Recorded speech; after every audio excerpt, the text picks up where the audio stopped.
WhatsApp guys, मैंने Disney plus Hotstar की new web series the secrets of the Shiledars देख ली। बचपन से ही मुझे खजाने की खोज, ट्रेजर हंट रिलेटेड जो भी सिनेमा है बहुत पसंद है, बहुत ज़्यादा पसंद है। ये स्टार्ट हुआ जब मैंने पहली बार द ममी की जो 2-3 मूवीज़ निकली थी वो देखी। फिर मैंने निकोलस केज की नेशनल ट्रेजर की मूवीज़ देखी। फिर इंडियाना जोन्स की मूवीज़ है। ये सब बचपन से ही देख के ना मुझे इस जॉनर, ये one of my personal favourite genres है। एन्जॉयमेंट के लिए, एंटरटेनमेंट के लिए, थोड़ी हिस्टोरिकल नॉलेज के लिए, तो या वैसे। तो जब मुझे पता चला कि इंडियन हिस्ट्री और माइथोलॉजी और हमारे कल्चर को ब्लेंड करते हुए एक treasure hunt related web series आ रही है, तो मैं तो एक्साइटेड था। क्योंकि इंडिया में ना रेयरली ऐसा आता है, मतलब बहुत कम ही मूवीज़ है यार, है ही नहीं हार्डली कोई मूवीज़ या सीरीज़ है जो इंडियन माइथोलॉजी हिस्ट्री को यूज़ करके एक ट्रेजर हंट वाला एस्पेक्ट क्रिएट करे। तो मैं तो एक्साइटेड था। So the secrets of the Shiledars, it is directed by Aditya Sarpotdar, जिन्होंने रिसेंटली मुंजिया डायरेक्ट की है। इट स्टार्स राजीव खंडेलवाल, जो अपना कमबैक कर रहे हैं after a long time. Sai Tamhankar, Ashish Vidyarthi भी है इस सीरीज़ में। अगर मैं स्टोरी की बात करूं तो इस मूवी का जो ट्रेजर हंट है, it is related to Maratha dynasty.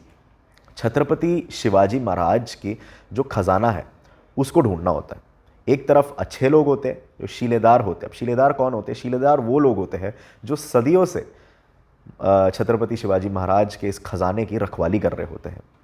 तो जो हमारे लीड एक्टर है Rajeev Khandelwal, he is playing the role of doctor Ravi Bhatt. Ravi Bhatt एक हिस्टोरियन होते हैं, एक यूट्यूबर होते हैं।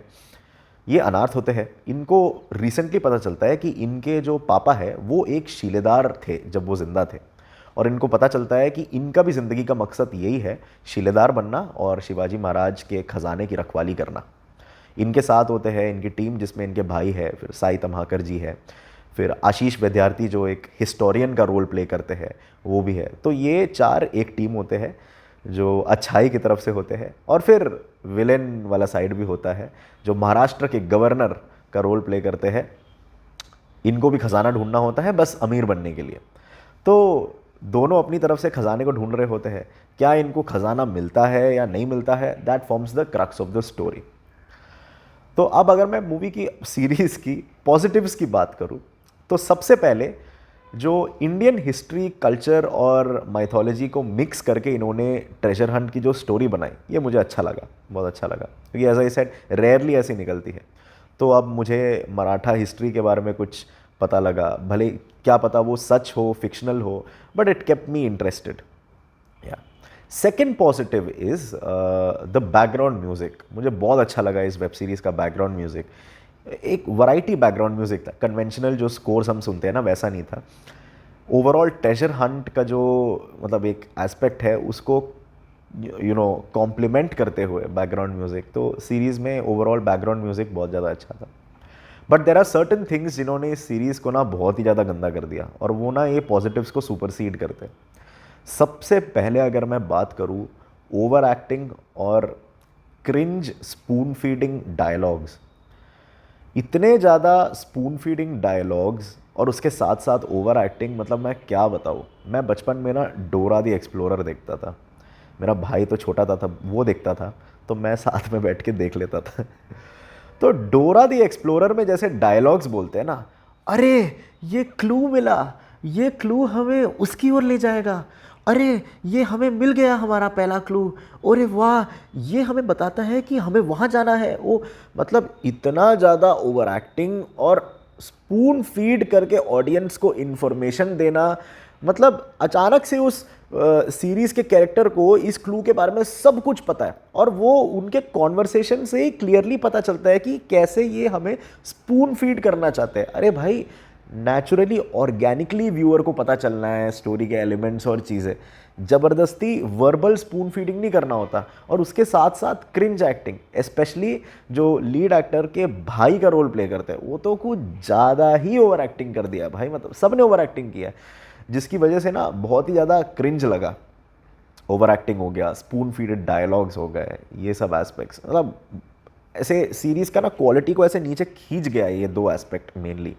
या फिर जो दूसरा नेगेटिव मेरे को लगा, ठीक है, story is based on Indian history, mythology, हमारा कल्चर पुराना, बट जो एलिमेंट्स है स्टोरी के, एक ट्रेजर हंट मूवी के जो डिफरेंट एलिमेंट्स होते हैं, फॉर एग्जांपल कहीं से एक पोएम मिलना जो एक क्लू है, फिर वो पोएम को कैसे सॉल्व करते हैं, फिर जाके कुछ आर्टिफैक्ट मिलता है, जो आर्टिफैक्ट कहीं और कोई चाबी होगी या फिर कोई और दरवाज़ा खुलने का मतलब की होगा, मतलब ये जो एलिमेंट्स ऑफ द स्टोरी है ये सब एस्टैब्लिश्ड ट्रेजर हंट मूवी से उठा रखे हैं।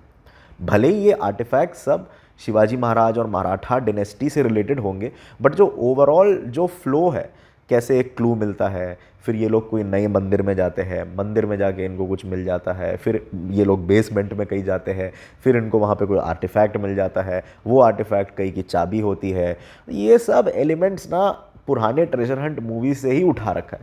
There was nothing new in terms of the elements of the story, जिसकी वजह से मैं जो बहुत सारे ट्रेजर हंट मूवीज़ देख चुका हूँ, मेरे लिए तो ये सब कॉपीड ही था, मतलब एक हिसाब से देखा जाए तो। बस ओवरऑल स्टोरी और सेटिंग अलग है क्योंकि अब ये इंडिया में बेस्ड है, बट अदर देन दैट सब मुझे पुराने ट्रेजर हंट मूवी से उठाया हुआ ही लगा।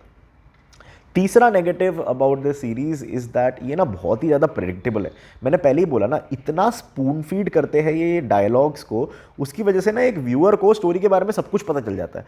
मुझे थर्ड या मतलब तीसरे एपिसोड में ही पता चल गया था कि फाइनल विलन कौन होगा, और वो ही निकला। मतलब इतना ज़्यादा प्रेडिक्टेबल था यार, मतलब सीरीज़। तो जैसे मैंने बोला at the beginning I was excited because Indian history culture से रिलेटेड एक ट्रेजर हंट मूवी आया and it started off well, story मुझे डिसेंट लगने लगा। बट फिर जैसे ओवर एक्टिंग शुरू हुआ, cringe dialogues, spoon feeding dialogue start हुए, फिर उसके बाद जब प्रिडिक्टेबिलिटी फैक्टर इंक्रीज होने लगा, जब मुझे पता ही लग गया कि कौन है विलन तीसरे एपिसोड में ही, तो इन सब एस्पेक्ट्स ने ना मूवी को ना सीरीज़ को नीचे खींच दिया।